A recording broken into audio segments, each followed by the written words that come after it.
Então, beleza, galera. Mais uma vez, agradecendo a todos pela participação, né? Então, o ponto principal do evento é o público, né, no meu ponto de vista. Então, sem o público não tem TDC, né? E junto com o público, a organização, a coordenação de trilha, e junto com o TDC, eles trazem esse espaço para a gente que é de comunidade, para a gente que é palestrante, poder compartilhar a experiência com todo mundo. Então, agradeço a todo mundo, tá? E eu vou falar aqui hoje sobre introdução ao React Query. E quem é o Marcel? Tá? O Marcel, ele é um desenvolvedor web full stack. Eu trabalho já com desenvolvimento web há mais de 15 anos, então eu trabalho com PHP no back-end, com Symfony, arquitetura hexagonal, DDD, e no front-end eu trabalho com React e TypeScript. Eu estou sempre nas redes sociais, então, como a Yara disse, né, se vocês quiserem conversar comigo, bater um papo, vocês podem procurar no Twitter por @marcelgsantos ou no LinkedIn. Eu participo da comunidade do PHPSP, então eu já coordenei bastante trilha de PHP, seja de forma oficial, seja de forma não oficial, junto com o pessoal do PHPSP, nos eventos presenciais do TDC. Tá?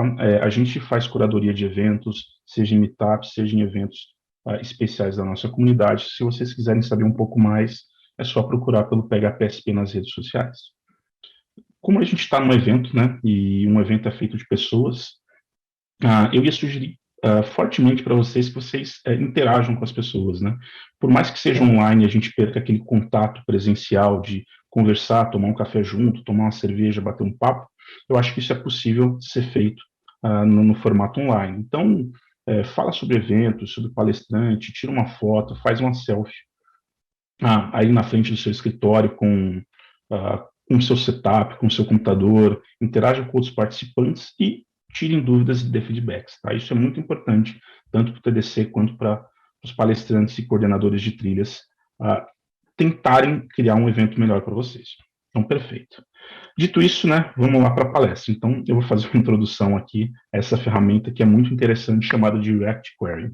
E o que, que ela é? Tá? Ela é uma biblioteca para data fetching para o React e foi criada por um cara chamado Tanner Linsley. Tá? E o data fetching é aquela operação que a gente faz quando a gente, da nossa aplicação front-end, pede alguns dados do servidor e esses dados são retornados para a gente. Aquela chamada JAX que a gente costuma fazer. Tá? E o React Query, ele não lida só com data fetching, como o próprio fetch da API Web faz, como o Axios faz, né? Ele é um pouco mais que isso. Então, ele lida com cache, ele lida com sincronização e atualização dos dados do lado do servidor.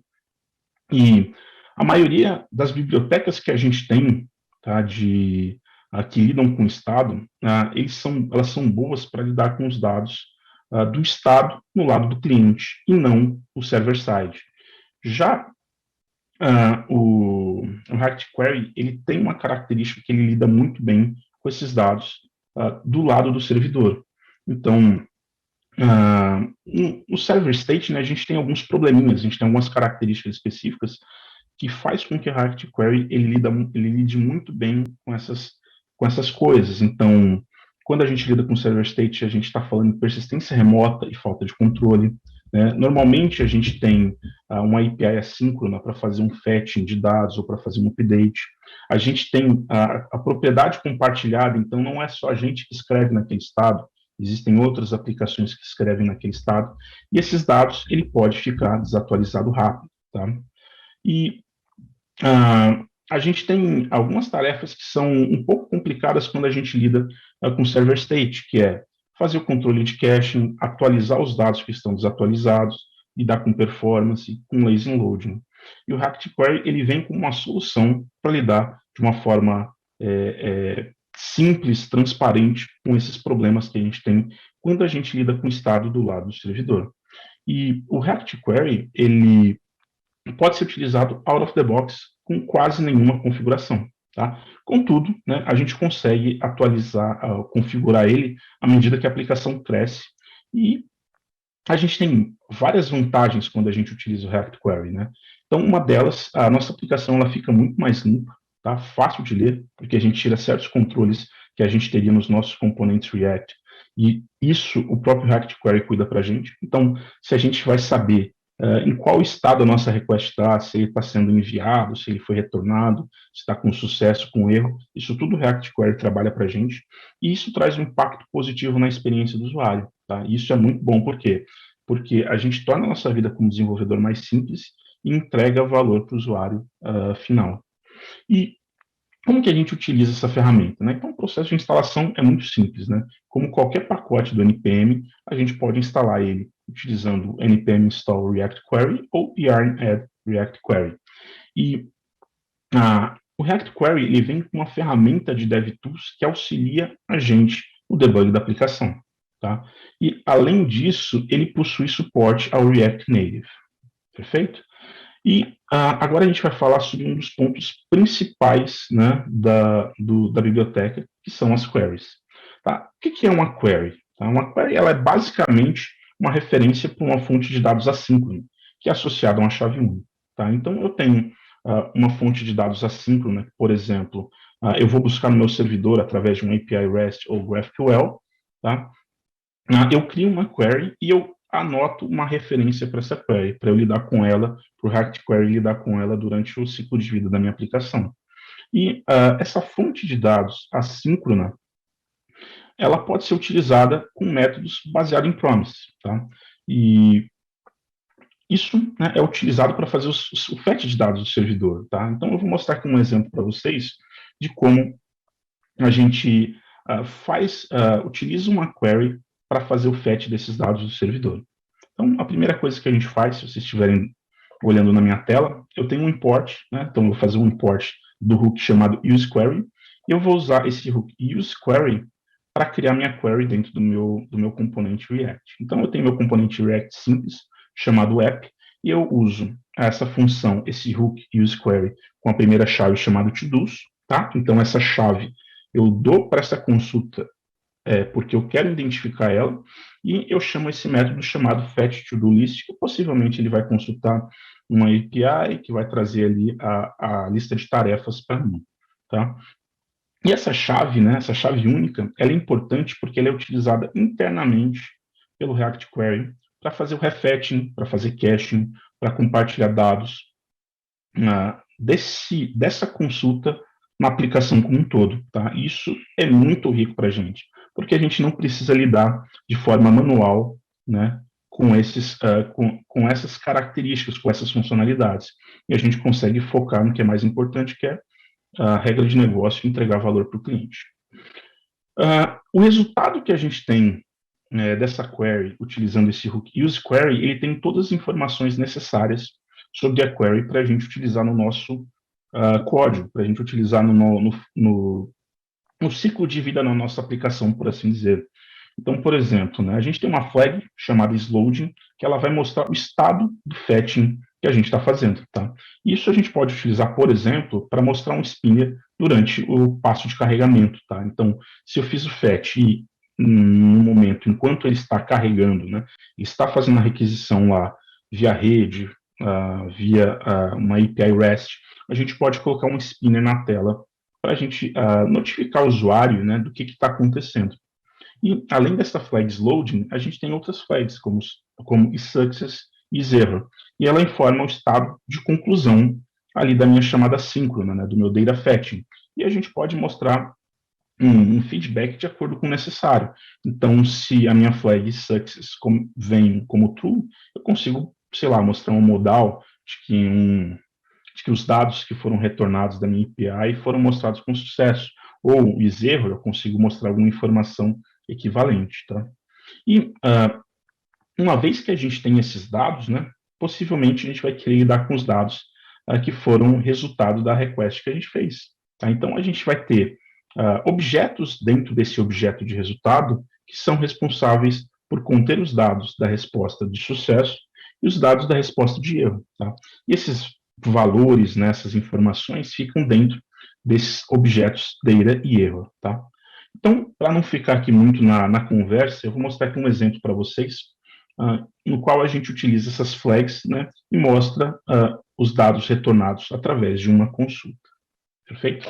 Então, se vocês olharem aqui, né, eu tenho um componente chamado toDos, que no React moderno é apenas uma função. E na primeira linha eu uso ali o hook useQuery, que eu passo como primeira chave to-dos, eu passo como segundo argumento, né, eu passo a função que vai de fato fazer uma chamada assíncrona para mim, né, que retorna uma promise, por assim dizer. E como eu estou utilizando o JavaScript, né, eu vou obter aquele objetão, e esse objetão eu posso, por exemplo, desestruturar ele e trazer só as variáveis, os objetos dentro desse objetão que faz sentido para mim. Então, nesse caso, o que eu estou fazendo? Eu estou desestruturando aquele objetão de resultado e eu estou obtendo as flags isLoading e error e dois objetos com data e error. Então, esses elementos que foi retornado para mim desse hook useQuery, com eles eu vou conseguir basicamente montar todo o estado da minha aplicação de acordo com o que está acontecendo no momento. Então, se o isLoading ele for true, eu vou mostrar um span escrito loading. Caso o estado, né, do meu componente ali muda e o isLoading deixa de ser true e eu passo a ter o isError true, eu vou mostrar uma mensagem de erro. Mas, se nenhum desses dois for true, possivelmente eu vou ter ali a minha promise resolvida e eu vou ter os dados que veio dessa request naquele objeto data. E ali eu posso percorrer ele e exibir uma lista de tarefas ali para vocês, perfeito? E um ponto interessante é que o React Query ele gerencia o cache dessas consultas que a gente faz através dessas chaves que a gente cria. Então, essas chaves únicas, né, essas chaves únicas ou query keys, elas são importantes pelo controle interno que o React Query faz. Tá? Então, se em outro lugar da aplicação eu vou utilizar os dados que vêm dessa query, o React Query ele vai ser inteligente o suficiente para saber que ele não precisa fazer uma request nova para obter esses dados, porque ele já fez uma vez. Então, olha só um ponto positivo do React Query, da utilização de chaves aqui, né, para o nosso código. E uma query key, ela tem que ser única, né, porque se a gente quer ter esse controle, ela tem que ser única. E ela pode ser uma simples string, como eu coloquei to-dos, pode ser um objeto complexo, desde que esse objeto consiga ser serializável, perfeito? Então, eu vou mostrar aqui alguns exemplos de chaves para vocês dentro do React Query. Então, se vocês olharem ali, né, a primeira chamada para o useQuery, eu criei uma chave chamada to-dos. Possivelmente, né, da forma como eu escrevi o código, eu queira representar uma consulta que seja relacionado a todos os itens da minha lista de tarefas.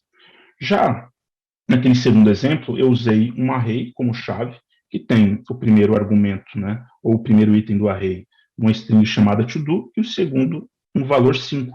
Isso funciona como chave, por quê? Porque um array ele é serializável. Só que nesse caso eu estou representando uma tarefa específica, tá? E eu consigo representar, né, utilizar chaves mais complexas, como é o caso da terceira, que eu tenho ali um to-dos, tá? E o segundo valor, ele é um objeto que tem um tipo done, e esse array como um todo, ele também é uma chave que possivelmente vai representar uma lista de tarefas no estado done. Então, olha só como é flexível, né? A gente pode pensar tanto no contexto de uma chave genérica, possivelmente numa request que vai trazer uma coleção mais completa, como a gente pode criar chaves de coisas ou de consultas muito específicas. E se a sua consulta ela depende de uma variável, é recomendável que a gente adicione ela a query key. Tá? Então, eu vou dar um exemplo de uma variável como parte da query key aqui para vocês. Tá? Então, eu tenho meu componente, tá? Meu componente chama todos, e esse todos, né, esse meu componente, ele recebe um ID chamado todo ID. Então, possivelmente, eu quero lidar com um todo específico, né, com uma tarefa específica. E eu coloco ela ali na minha chave do meu useQuery. Então, se vocês olharem o primeiro argumento, ele é um array que tem como primeiro elemento todos no formato string, e como segundo argumento, ou como segundo item, perdão, né, a chave do todo específico. Então, se eu, por exemplo, o meu componente vai ser montado e seja o to-do com ID 5. Então, ele vai fazer a consulta para o to-do ID 5 e vai guardar essas informações no cache do React Query e vai montar meu componente. Se for um to-do do ID 6, ele vai fazer a mesma coisa com o ID 6.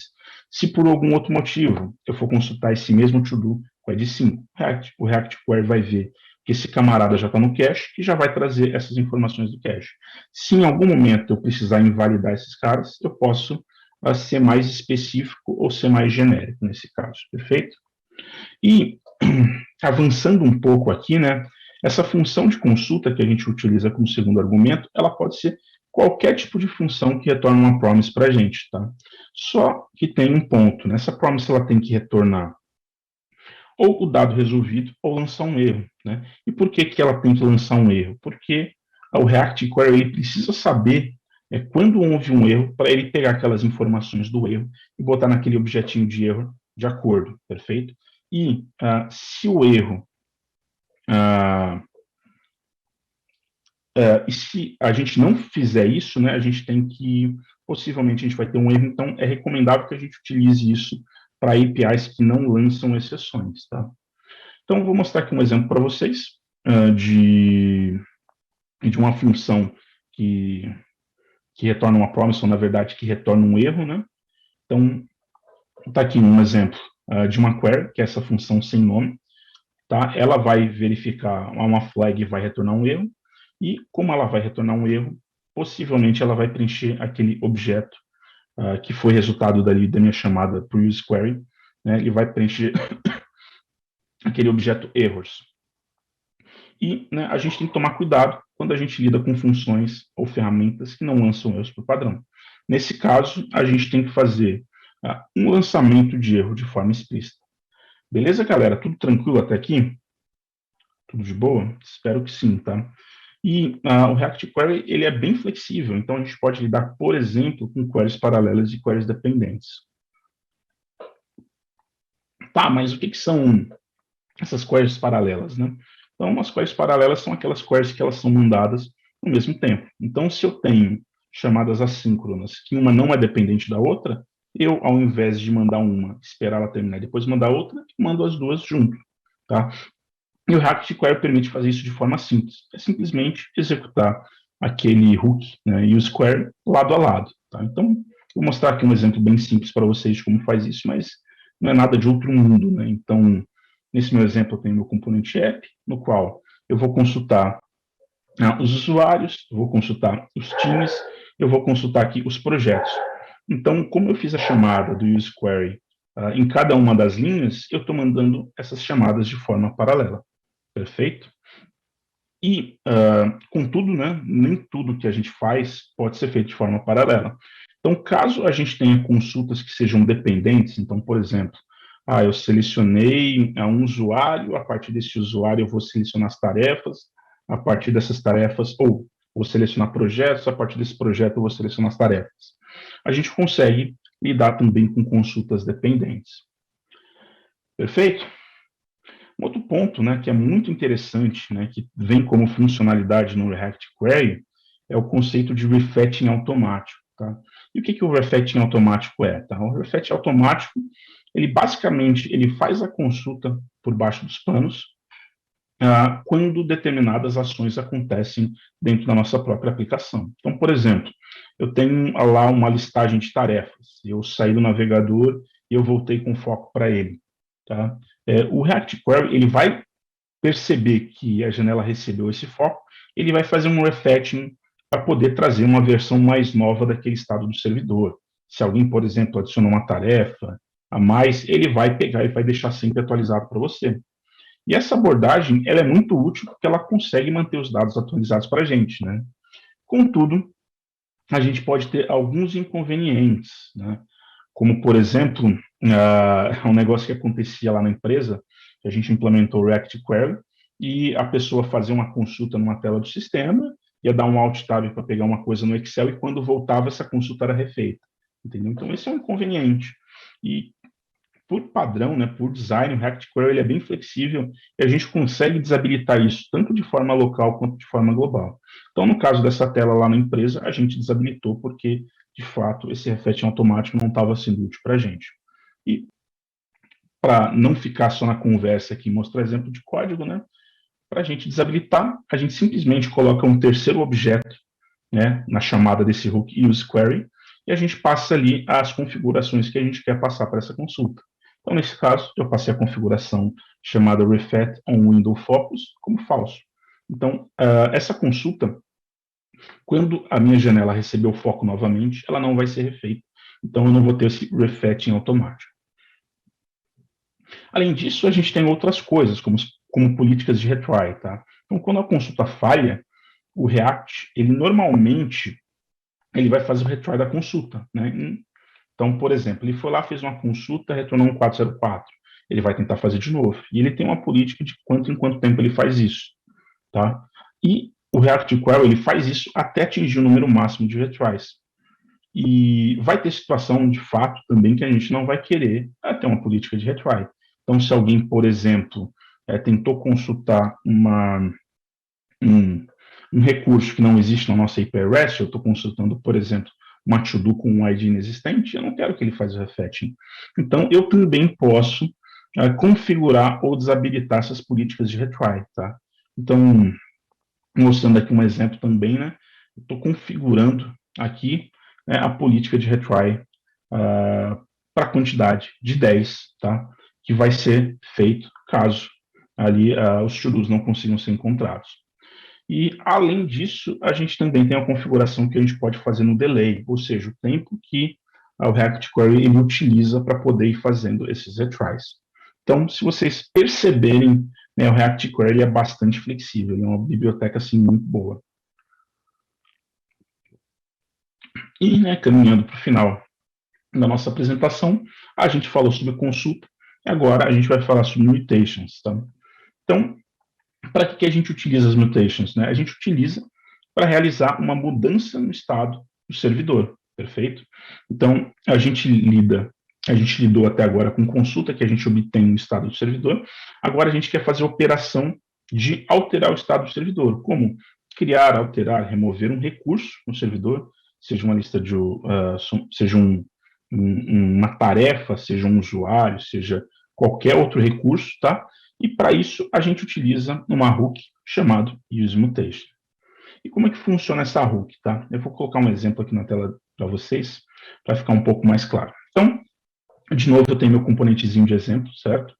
Esse meu componente, na primeira chamada, ali na primeira linha, ele faz uma chamada para esse hook do React Query chamado useMutation, no qual ele recebe ali como argumento uma função que vai ser executada quando essa mutação, né, quando essa tentativa de alteração do estado do servidor for executada.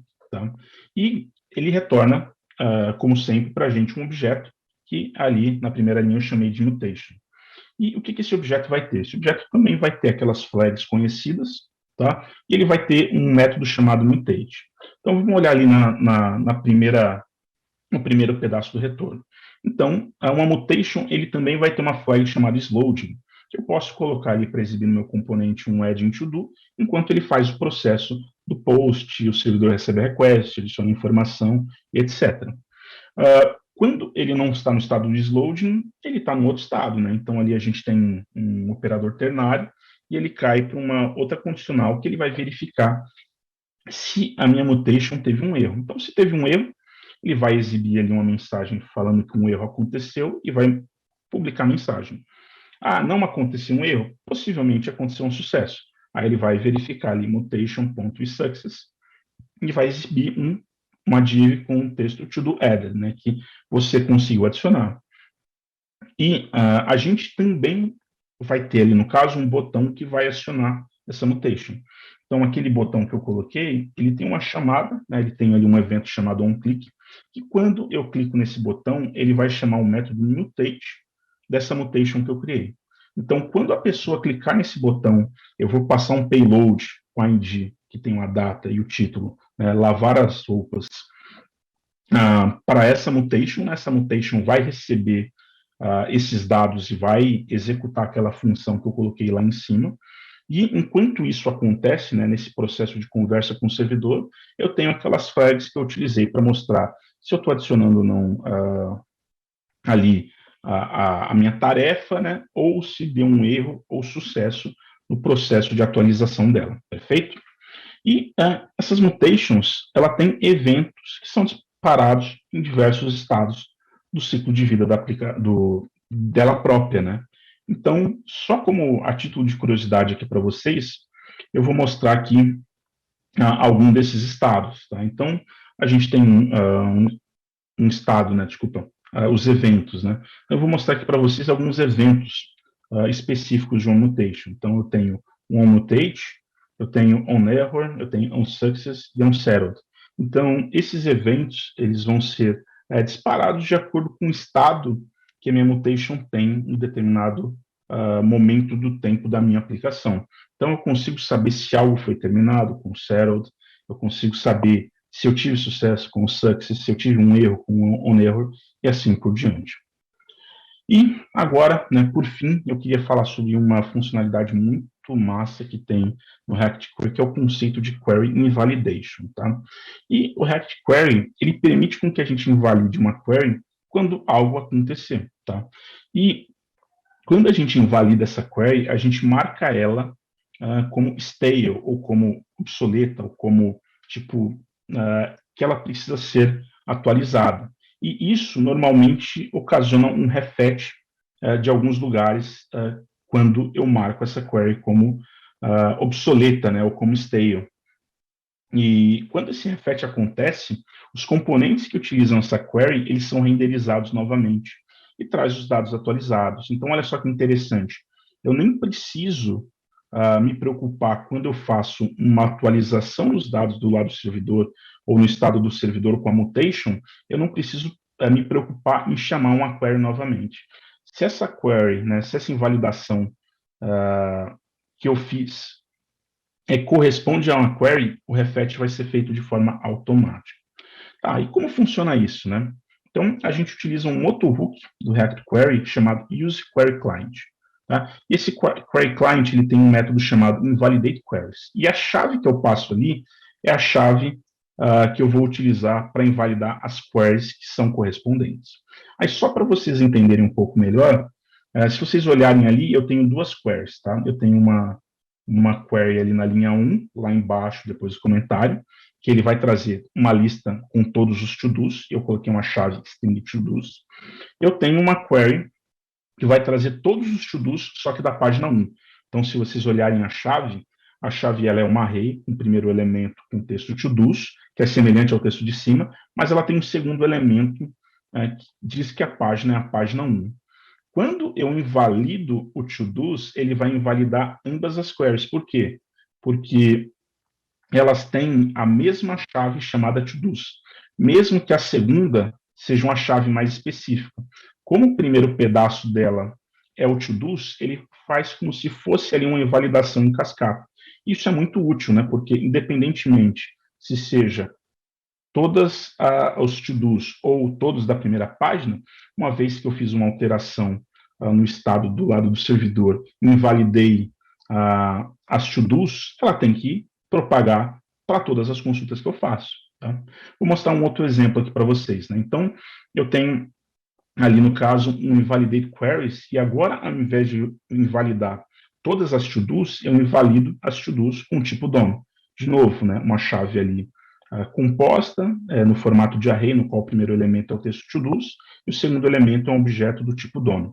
Então, eu tenho aquelas duas consultas embaixo. Na primeira consulta tem a chave similar àquela chave de cima, tá? E ele vai trazer todos os to-dos que estão como DOM, e aquela última consulta, ele vai trazer todos os to-dos. Então, quando eu dou um invalidate naquela chave com o to-dos type DOM, ele só vai invalidar a primeira consulta e não a segunda. Então, olha só o quão poderoso e flexível é o React Query. Para a gente concluir, né, vamos fazer uma revisão aqui das coisas. Né? Então, o React Query ele é uma biblioteca que facilita o gerenciamento do estado do servidor, ou do server state, de forma simples, limpa e com bastante funcionalidade. Né? Então, a gente evita de ficar batendo cabeça com as complexidades que o Redux tem, a gente vai ter que ficar gerenciando estado, cuidando de cache, cuidando de se a consulta está sendo realizada ou não, se deu erro, se deu sucesso. O React ele traz todas essas inúmeras funcionalidades de forma pronta para a gente, de forma que a gente consiga focar ali na entrega do valor, né, sem ter que fazer essas coisas de forma manual.